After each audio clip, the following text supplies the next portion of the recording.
প্রথম আলোতে আমাদের সেনাপ্রধান ওয়াকারুজ্জামানকে নিয়ে একটি সাক্ষাৎকার প্রকাশ পেয়েছে। ওয়াকারুজ্জামানের সেই বক্তব্য নিয়ে ইতিমধ্যে প্রত্যেকটা গণমাধ্যম জোরেশোরে প্রচার করেছে। কি বলেছিলেন ওয়াকারুজ্জামান? পাশাপাশি ডক্টর ইউনূসের কাছে কি করে ভারত আবারও মার খাচ্ছে। আর 3 নম্বর প্রসঙ্গ, আমাদের রাজনীতিবিদরা কি আবারও একই ভুল করছে যাতে করে 111 তৈরি হতে পারে। এই 3টি প্রসঙ্গ থাকবে আজকের আলোচনায়। প্রথম আলোচনা হলো সেনাপ্রধান ওয়াকারুজ্জামান আসলে কি বলেছিলেন। যদি তার পুরো ইন্টারভিউটা আপনারা পড়েন, দেখবেন তিনি খুব স্পেসিফিক কয়েকটা জায়গায় গুরুত্ব দিয়েছে। একটি হলো, প্রথমটি হলো প্রধানমন্ত্রী এবং রাষ্ট্রপতির ক্ষমতার ভারসাম্য এবং রাষ্ট্রপতির অধীনে সেনাবাহিনী যেন থাকে, এই বিষয়টি তিনি জোর দিয়ে বলেছেন। অর্থাৎ সেনাপ্রধান ওয়াকারুজ্জামান চাইছেন সেনাবাহিনী বা সশস্ত্র বাহিনী যেন রাষ্ট্রপতির দায়িত্বে ন্যস্ত থাকে, মানে অর্থাৎ সেনাবাহিনী যেন রাষ্ট্রপতির ক্ষমতার আওতায় থাকে, প্রধানমন্ত্রীর ক্ষমতা নয়। আর দ্বিতীয় যে বিষয়টি তিনি গুরুত্ব দিয়ে বলছেন যে সেনাবাহিনী রাজনীতিতে হস্তক্ষেপ করতে চায় না, রাজনীতিতে আসতে চায় না, এই কথাটি তিনি খুব জোর দিয়ে বলেছেন। অর্থাৎ ওয়াকারুজ্জামান রাজনীতিবিদদের আশ্বস্ত করতে চান 111 ঘটবে না বাংলাদেশে এবং সেনাবাহিনী পূর্বের মতো ভুল করে আর আসবে না সেই রাষ্ট্রীয় ক্ষমতায়, মানে তারা ব্রাকের মধ্যেই থাকতে চায়, সশস্ত্র বাহিনীর যে নির্দিষ্ট দায়িত্ব সেখানে থাকতে চায়, রাজনীতিতে তারা আসতে চায় না। এবং ভারতকে খুব শক্ত ভাষায় তিনি জবাব দিয়েছেন। তিনি বলেছেন, আমরা মিয়ানমারকে কখনো আমাদের রাষ্ট্রে ঢুকতে দেব না এবং আমরা ভারতের সাথে ন্যায্যতার ভিত্তিতে সম্পর্ক করব, সমতার ভিত্তিতে, সম্মানের ভিত্তিতে সম্পর্ক করব। পূর্বের মতো ভারতকে আমরা আমাদের রাষ্ট্র ব্যবহারে যে ব্ল্যাঙ্ক চেক দেওয়া হয়েছে এটি আর দেব না। মানে তার বক্তব্যের সারমর্মটি হলো এই টাইপের। এবং তিনি ভারতের সাথে সম্পর্কটাকে দেখছেন ভিন্নভাবে। তিনি বলছেন ভারত পূর্বের মতো নয়, ভারত যেন আগামীতে বাংলাদেশের সাথে সম্পর্ক গড়ে সম্মান, মর্যাদা এবং ন্যায্যতার ভিত্তিতে, তাহলে এই দুটো দেশের মধ্যে সম্পর্ক অটুট থাকবে। এটা দিয়ে আমরা অনেক রকম বিশ্লেষণ করতে পারি। এবং সেনা প্রধানের যে আরো বক্তব্যগুলো, সেখানে বোঝা যাচ্ছে রাজনীতির মধ্যে গুণগত পরিবর্তন তিনি দেখতে চান। অর্থাৎ বাংলাদেশে যে সিস্টেমের রাজনীতি চলছে, এই রাজনীতিটা তার পছন্দ না। তিনি মনে করেন রাজনীতিতে অবশ্যই সংস্কার প্রয়োজন। প্রিয় দর্শক, আমি সেনাপ্রধানের এই বক্তব্যগুলোকে একটু আলোচনা করে কয়েকটা গুরুত্বপূর্ণ বিষয়ে যাব। আমার প্রথম যে আলোচনাটা, তার মানে সেনাপ্রধানকে নিয়ে যে গুজবগুলো ছড়িয়েছে যে বাংলাদেশে আরেকটা 111 সৃষ্টি হতে পারে, এই আলোচনা বা গুঞ্জনের রাস্তাটা তিনি বন্ধ করে দিতে চাইছেন। ওয়াকারুজ্জামান রাজনীতিবিদদের আশ্বস্ত করতে চাইছেন যে বাংলাদেশে আর কোনো 111 ঘটবে না বা সেনাবাহিনী রাজনীতিতে আসবে না, তারা তাদের জায়গায় থাকবে। কিন্তু সবচেয়ে বেশি যে গুঞ্জনটা বিএনপির মধ্যে উঠছে যে আওয়ামী লীগের পর বিএনপিকে মাইনাস করা হবে, এই গুঞ্জনটা বিএনপির সিনিয়র নেতারা প্রায়শই বলছেন, বিভিন্ন অনুষ্ঠানে বলছেন, রাজনৈতিক বক্তব্যে বলছেন যে বিএনপিকে নিয়ে ষড়যন্ত্র হচ্ছে, বিএনপিকে মাইনাসের প্রক্রিয়া চলছে। এই বিষয়টি যে মিথ্যে, সেটি সেনাপ্রধানের বক্তব্যে প্রমাণ হয়েছে। আমরা এটার পেছনে একটু তথ্য সংগ্রহের চেষ্টা করেছি যে বিএনপি এই কথাটি কেন বলছে যে আওয়ামী লীগের পর বিএনপিকে মাইনাসের ষড়যন্ত্র চলছে। আর এই ষড়যন্ত্রের তথ্য দিয়েই জামায়াত এবং বিএনপির মধ্যে ফাটল ধরেছে এবং দেখতে পাচ্ছি যে একে অপরে কাদা ছোড়াছুড়ি করছে। দেখেন, এখানে আওয়ামী লীগ এবং ভারত এক ঢিলে দুটো পাখি মারতে চাইছে। কিরকম? ভারত এই মুহূর্তে বাংলাদেশকে ব্যর্থ দেখতে চায়, ভারত ডক্টর ইউনূসকে ব্যর্থ দেখতে চায়, ভারত হাসিনাকে আবারও বাংলাদেশে বুস্ট করার জন্য বাংলাদেশকে অকার্যকর দেখতে চায়, যাতে ভারত পরবর্তী আমাদের ত্রাতা হিসেবে দেশে ঢুকতে পারে। তো এই জন্য ভারতের একটা স্বার্থান্বেষী গোষ্ঠী বা ষড়যন্ত্রকারীরা বিএনপির একটি স্বার্থান্বেষী গোষ্ঠীকে এই বার্তা দিয়েছে যে তাদের কাছে বার্তা আছে সেনাবাহিনী বিএনপিকে শেখ হাসিনার মতো মাইনাস করতে চায়, অর্থাৎ বিএনপিকে রাজপথে নামাতে চায়, বিএনপিকে এই সরকারকে অসহযোগিতা করার জন্য বাধ্য করতে চায়। খুব স্পেসিফিক ভাবে বলছি, ভারত বিএনপিকে এইটুকু বোঝাতে সমর্থ হয়েছে যে সেনাবাহিনী, তত্ত্বাবধায়ক সরকার, জামায়াত ইসলাম বা বৈষম্য বিরোধী ছাত্ররা একজোট হয়ে বিএনপিকে মাইনাস করতে চায়, এবং যে কারণে বিএনপি বারবারই নির্বাচন নির্বাচন শব্দটি বলছে, আর যে কারণে বিএনপি এবার প্রকাশ্যে জামাতের বিরুদ্ধে অবস্থান নিচ্ছে, জামাতকে নিয়ে নানান রকম কটূক্তি করছে, আবার জামাতও পাল্টা বিএনপিকে নিয়ে কটূক্তি করছে। মূলত এখানে যে ঘটনাটি ঘটছে, এই কাজটি ভারত বিএনপিকে ফাঁদে ফেলে করছে এমনটি মনে করছেন অনেকেই।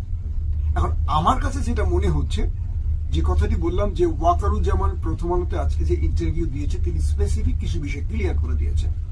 সেনাবাহিনী 111 সৃষ্টি করবে না, রাজনীতিতে আসবে না।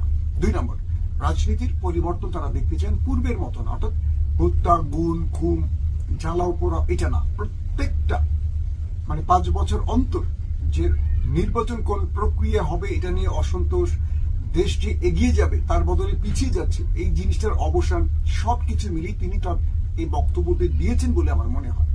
এখন বিএনপি যদি সেনা প্রধানের এই ইন্টারভিউর পর আশ্বস্ত হয় এবং তারা তাদের জায়গায় আবার ফিরে যায় একরকম, আর বিএনপি যদি আশ্বস্ত না হয় এবং ভারতীয় এজেন্টদের পাতা ফাঁদে পা দিয়ে তারা যদি মনে করে যে না, বিএনপিকে মাইনাসের প্রক্রিয়া চলছে, বিএনপিকে এখানে গুটু করতে হবে, তাহলে আমি নির্দ্বিধায় বলতে পারি বিএনপির সঙ্গে বাকি দলগুলোর একটা বড় রকম পার্থক্য বা লড়াই অথবা বিভাজন তৈরি হয়।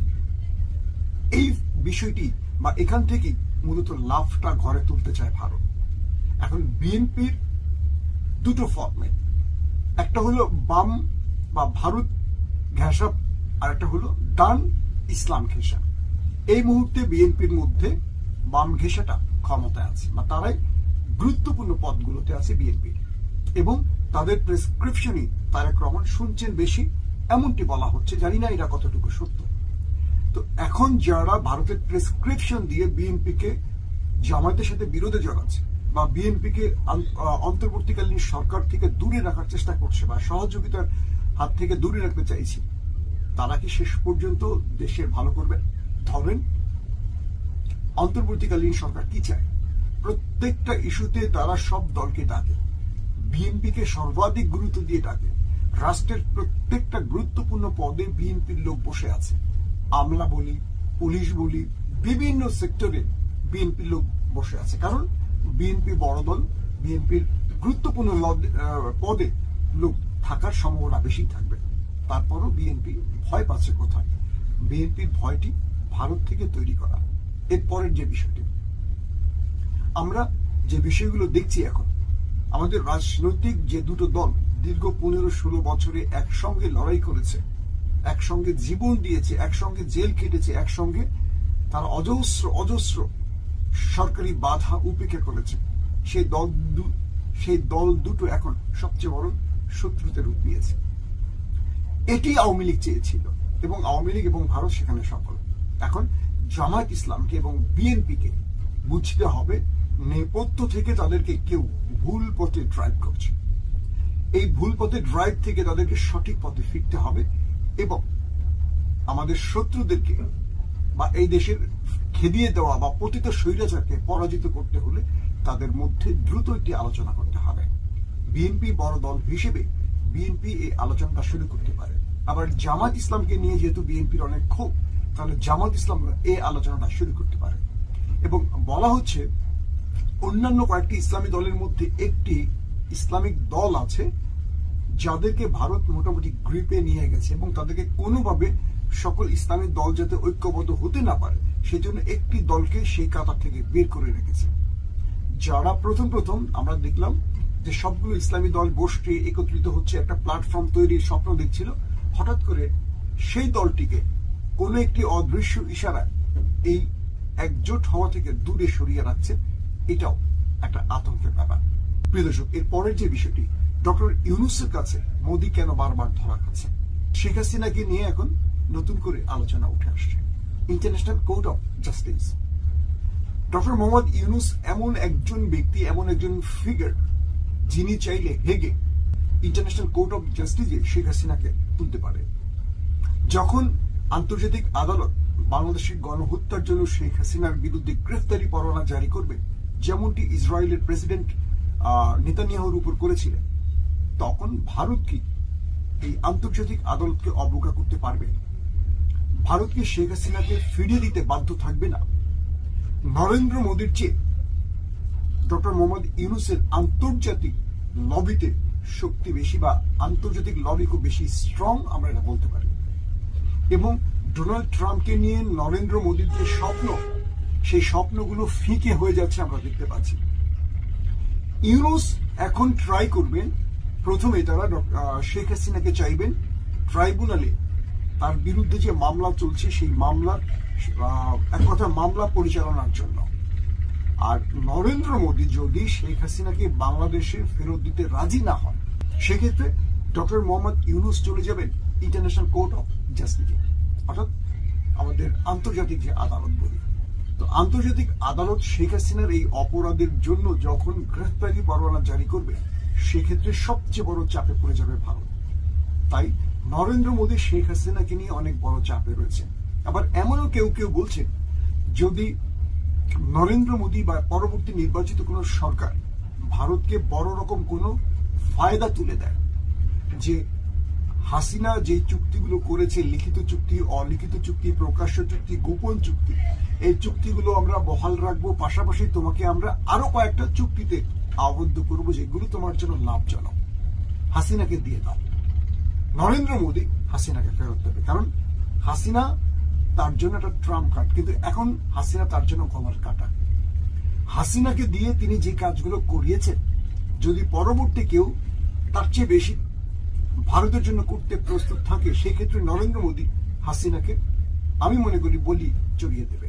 তো এখন হাসিনাও ভারতের কাছে খুব বেশি নিরাপত্তা থাকতে পারবে না, বা কারণ জীবনের যে হুমকিটি রয়েছে, বা আন্তর্জাতিক আদালত বা বাংলাদেশের ট্রাইব্যুনালে তার বিরুদ্ধে যে বিচার হচ্ছে, সেখান থেকে তিনি নিজেকে কতদিন বাঁচিয়ে রাখতে পারবেন, এটাও টেনশন, মানে আওয়ামী লীগের জন্য একটা বড় টেনশন।